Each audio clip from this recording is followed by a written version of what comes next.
নবীজি সাল্লাল্লাহু আলাইহি ওয়াসাল্লাম বলেছেন, মানুষ যখন কোনো গুনাহ করে, আল্লাহর কোন নিষিদ্ধ পথে যায়, কোন একটা পাপের কাজ করে, মোবাইলে একটা হারাম জিনিস দেখে ফেললেন, একজন পুরুষ পর্নোর ছবি দেখলেন, মজা নিলেন, গুনাহের কাজ করলেন, এর ফলে কি হবে? অন্তরের মধ্যে, অন্তরটা কিন্তু ফ্রেশ ছিল, এটাতে একটা দাগ পড়বে। একটা গুনাহ করলে একটা দাগ পড়ে, হাদিসে আসছে।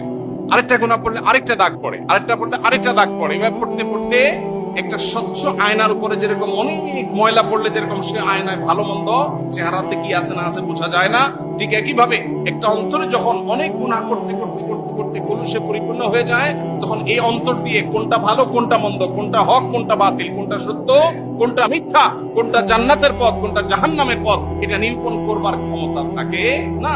এই জন্য আমার অন্তরকে পরিশুদ্ধ করবার জন্য এক নম্বরের কাজ হলো সকল প্রকার গুনাহ থেকে বাঁচার জন্য সর্বোচ্চ সংগ্রাম করা। এরপরও যদি গুনাহ হয়ে যায়, ওই যে অন্তরে গুনাহ হয়ে গেছে মানে দাগ পড়ে গেছে, এই দাগ রিমুভ করার জন্য উপায় আছে। গ্লাস পরিষ্কারের জন্য যেরকম গ্লাস ক্লিনার আছে, ঠিক একই ভাবে অন্তর পরিষ্কারের জন্য কল ক্লিনার আছে। সেই ক্লিনারের নাম হলো তাওবা। সেটার নাম কি?